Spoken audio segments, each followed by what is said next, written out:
Good morning, ladies and gentlemen. I represent the past of the tallest building. First of all, I would like to apologize for Mr. Ling, our chairman and president, who is not able to come here today due to some urgent matter that he needs to attend to.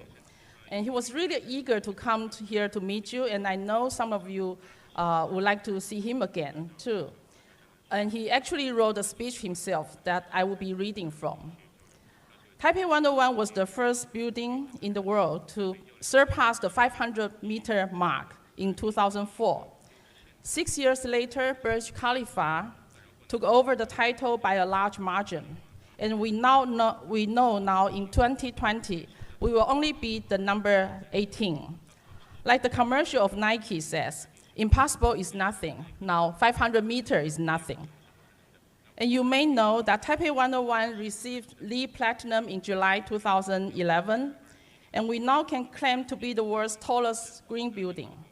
And dear colleagues and fellow developers in the audience, I want to welcome you and encourage you to join the race for green tall buildings. And I hope very soon some building will take our title away again and become the world's new tallest green building.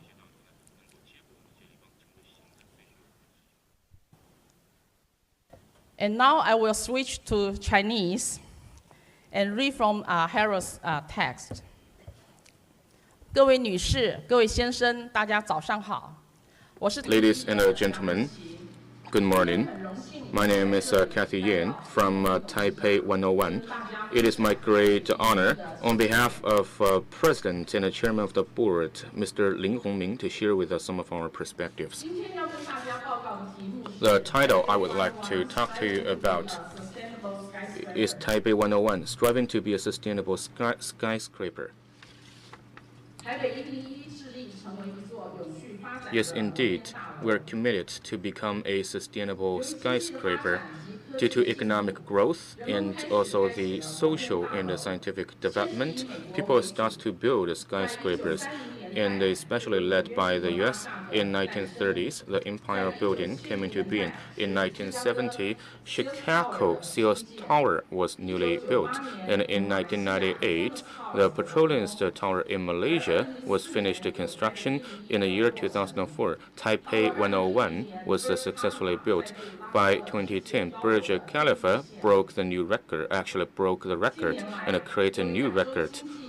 And over recent couple of years, due to the rapid economic growth in Asia, in a lot of Asian cities, as we can see, the skyscrapers are booming. You look at these kind of a table provided by CTBUH. The newly built skyscrapers are mainly concentrated in Asia. Among the top 20 tall buildings, 17 are located in Asia, and 9 are in China mainland. We all know that for a super tall building, it is very important to the growth of a city as a whole, and it exerts very deep repercussions or positive impact. Because a skyscraper is just like a business card of a city it is located in. In the meantime, it also leaves very positive impression on those tourists coming from outside. You look at the Empire State Building, which is located in New York, and the Sears Tower is located in Chicago, and the Petronas Tower is located in Kuala Lumpur. So as long as you see those buildings, you will know from which cities they originate. And I also heard some of my friends saying that some European countries' people do not even know where Taipei is, but they have already heard about Taipei 101.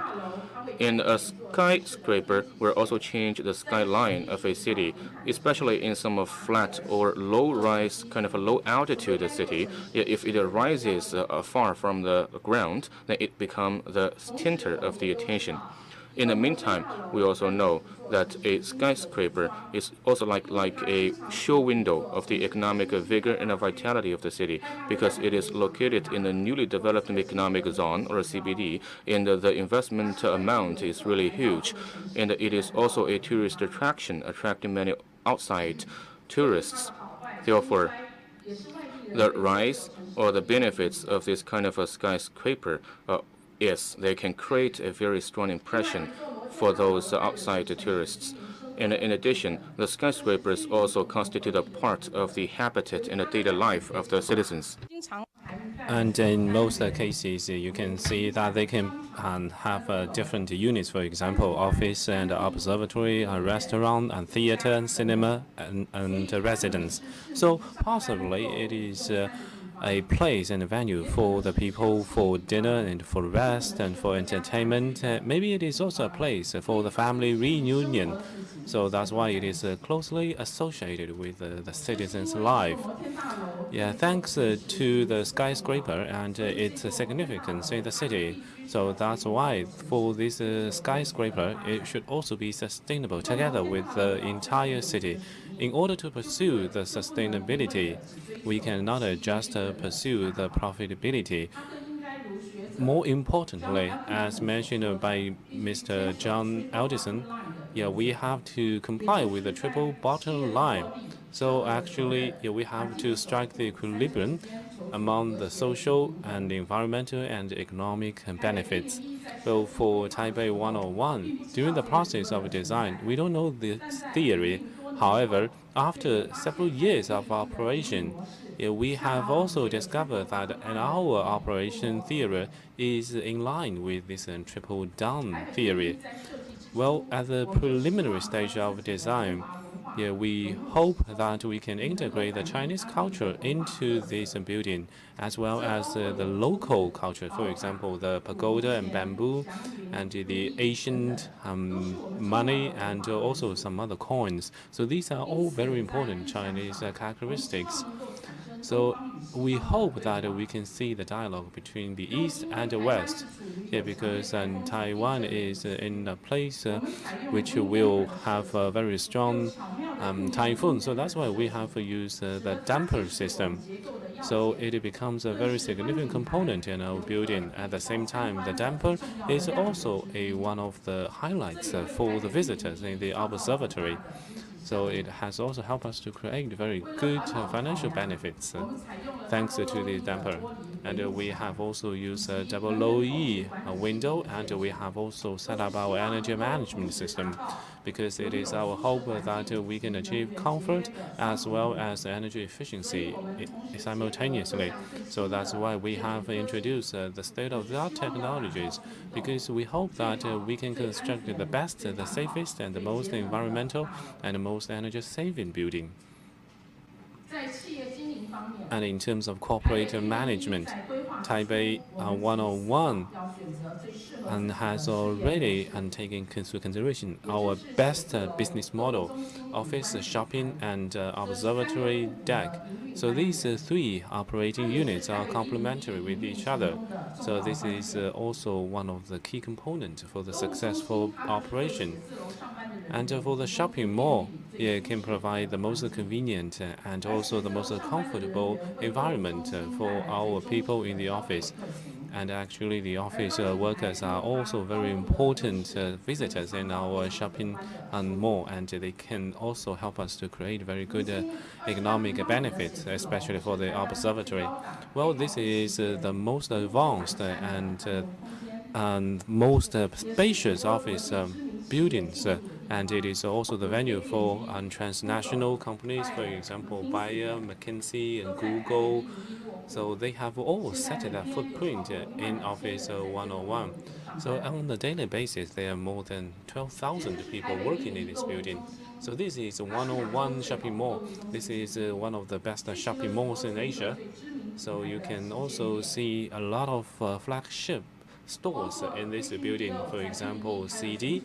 So you can see that this is the largest flagship store for CD, and Prada and LV have also set up a large-scale flagship stores, and you can see there is a large number of visitors and shoppers. So it has become a shopping landscape in Taiwan. And also for the observatory, and on a yearly basis, there are more than 2 million visitors. And until now, we have already received more than 10 million visitors in our observatory deck. So this is a must-go sightseeing place. So we have one of the fastest elevators in the world. So on per minute, and the speed is more than 1,010 meters per minute. So it can go to the top at a very fast speed. So by the end of 2004, it has completed construction. Then the operation started in 2005, and then in 2010, we started to gain the profit. And we believe that the three operating units are really complementary with each other, which are very good contributors. And we have also seen very good relationship between mainland and Taiwan. So we would also like to thank all our compatriots from China mainland. And in terms of social activities, so we will organize the annual charity climathon, and thousands of people are participating in this contest. And you can also see these lighting at the festivals. I think this is also a very important interaction between the building and the citizens. It has been well received by the local citizens. And we have also organized a large number of cultural events. So we can taste the flavor of culture and also the human activities. And also the New Year fireworks is also one of the most expected event for our local people. It is also the best moment for our photographers. And also at the New Year, so around 500,000 or 600,000 people will be gathering in the front of 101 to celebrate the New Year, and it will also be brought on live by other overseas TV stations. Well, in terms of environmental protection, so we are dedicated to the improvement of the energy efficiency. Our efficiency has been improved by 30%, and we have also taken water saving. So it has already achieved a 30% reduction compared with a normal building, and we have also achieved more than 60% of recycle rate. We also encourage our tenants to commute with public transport. According to our statistics, more than 80% of the office workers in our building use commuters or the public transport. And we would also like to use our best efforts to contribute to the environmental conservation. Over the past 2 years, in 2011, in July, we are awarded with LEED. So we have awarded the highest level, the platinum certificate. So we have become the world's tallest green building in Taiwan. So we'll continue to make our contribution. So we hope that it can become one of the sustainable benchmark in the world. And at the very beginning of the development of Taipei 101, some people believe that it's a curse. So some people believe that the skyscraper will exert a negative impact on the economic community. For example, in 30s, economic recession, in 70s, energy crisis, and 1997, Asia financial crisis after the skyscraper is built. I think this is just a coincidence. That is the natural economic cycle. When the money is very loose, and then we started to build the high rises, then we at the bottom of the cycle. This is not a curse. It is a natural cycle. But of course, we have to be alerted about that. Yeah, according to my experience with Taipei 101 over the past 1 decade, I would like to share with you some of my observations for the future developers of tall buildings. Yeah, first of all, we need to have a long-term view for the investment. Yeah, because you know that sometimes it's easy to get the capital.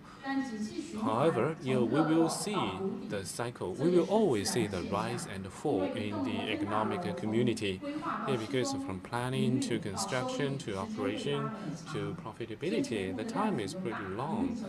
So that's why it takes a pretty long time for the return on investment. So we have to have a very long-term perspective. So in the picture, this is our chairman Lin Honghe. So he is at the top of the building. For 508 meters. And next, we also need to have a very conservative or prudent financial planning because it takes a pretty long time. And you also know that we will go through different cycles of economic rise and fall. So that's better to diversify our investment by different investors or stakeholders. And we always adhere to the principle of safety first. In addition to the sculpture safety, and the fire protection is also of key importance in order to ensure the safety for our people and the properties. We have to achieve zero accident. So that's why, in terms of the consistent and standard property management, it is also a huge challenge.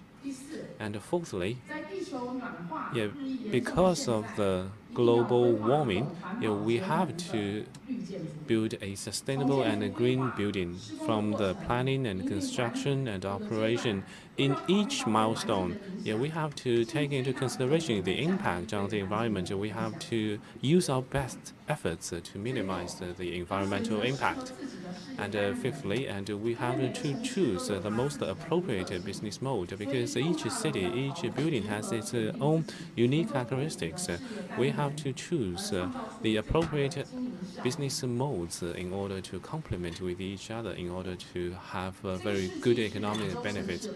So this century is the booming time for Asia. So I sincerely hope that based on the Taipei 101, you can have a higher and more sustainable building in the future. It is believed that all these tall buildings can make a contribution to the sustainability in Asia and the world. Let's welcome a new age of sustainable skyscraper city. Finally, I would like sincerely to take a look at our video of our Taipei 101 fireworks.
Thank you.